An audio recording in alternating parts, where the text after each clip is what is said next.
the way Manchester United have been playing this season, if they told me that Manchester United were going to keep a clean sheet today, I would have said no. I don't believe that. Manchester United to keep a clean sheet? No. I didn't see that coming, but at the end of the day, Manchester United kept a clean sheet, which is very, very good for the team and also for the goalkeeper that made his debut today. That's Lamens, the Belgian. He made his debut today, and he performed very, very well. Performed very well from what he did. He did some things that I've always wanted in a goalkeeper. Number one, claiming of crosses. He claimed crosses, which is one thing that I want from a goalkeeper. So, and the shot that he shot, the attempt that I've forgotten the name of the player that had shot at him and he was able to save it, punch it away from goal, which is very, very good. So, Lamens, lovely debut from you. But there was something he did in the second half that made me to like, please, you have to be very, very careful when doing things like that. You have to be very, very careful because a mistake there, they would have sent you off. A little mistake, that's a red card because it happened outside the box and that's a red card for you. So you have to be very, very careful. You have to allow the defenders defend. Yeah. And communicate well with your defenders so that they'll know, okay, you're coming out and they'll know what to do to give you the chance to kick the ball out. And if there's one thing again I noticed in your game, you didn't play from the back. I didn't see you doing anything from the back. You were just a normal traditional goalkeeper hoofing it long inside, kicking it away from your goal, which is very, very good. Yeah, we just want a shot stopper and so on. There are two things I look at in a goalkeeper. Number one, can you shot stop? Yes. Two, can you claim crosses? Because claiming of crosses calms everything down. If your defenders are under pressure and they cross the ball, you claim it, it will calm everything down. So, which is one thing I know. These are two things I look at most times in a goalkeeper. Then, Mason Mount, when the lineup came out, a lot of people were complaining, why is Mason Mount starting? Why is this guy starting? Blah, blah, blah, blah, blah. Mason Mount just scored to shut everybody up. Mason Mount is one player that I admired the most when he was at Chelsea. I admired that player. And when we signed him, I was excited. But injuries, oh my God, Mason Mount can forfeit his wages. Mason Mount, if you say Mason Mount forfeit your 1 year wage, that the wages you collect in a year, 12 months, he will forfeit it for him to be fit. That guy has gone through a lot, and I always pity him when I see him. I always have this pity on him that this guy wants to play, but injuries.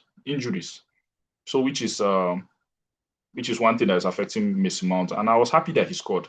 Šeško, still no supplies. Wingers, midfielders are not supplying the striker. That goal just came. It was just an instinctive goal. Striker's instinct. He felt, okay, the ball is going to be here. He tried to position himself there. And he took advantage of it. Instincts. Number 9, just number 9 instincts. There's no supplies. Wingers, midfielders are not supplying Šeško. I don't know why. That thing needs to be worked on. Supply on number 9. I feel that was what this guy was struggling with at Manchester United. Højlund didn't get supplies. So Manchester United, you need to supply your strike. Manchester United wingers and midfielders need to supply the striker. The striker needs to be supplied. So it's a good win for Ruben Amorim. Good win for you. At least you've won your game before the international break. There will be less talks from the media, everything, less talks from the media. Yeah, they will not put you under pressure. So which is a good thing for you. You're going to sit down, look at it. Okay, what do you need to do after the international break? Because Manchester United is going to play against Liverpool after the international break. You're playing against Liverpool at Anfield, and you've not won back-to-back games since when you started coaching Manchester United. Especially in the Premier League, you've not won back-to-back games. Yeah, you've won 3 home games now in a row in Premier League. That's Burnley, Chelsea, and Sunderland now. Yeah, you've won 3 home games, but you've not won back-to-back games in the Premier League. So Anfield, going into Anfield, you have to sit down, plan and say, okay, what do you need to do to win at Anfield? Because you are a coach that is struggling to win back-to-back games. So you have to do everything possible to win your next game. At least kill this course. It's not looking like a course. Manchester United fans are begging for back-to-back wins in the Premier League. You win today, you lose tomorrow, win next tomorrow, win. Come on. Can't continue like this. Can't continue like this. So it's a good win for Manchester United. Yeah, the guys played well, especially in the first half. That first half, Manchester United played very, very, very well in the first half. But in the second half, I don't know what happened. Everything just changed. Sunderland started pressing us, controlled majority of the second half. So you have to, Manchester United players need to learn to take the first, if they play well in the first half, they need to learn to take it to the second half too. Because this is not something that is happening under Ruben Amorim only. It happened under Ten Hag, it happened under Solskjaer.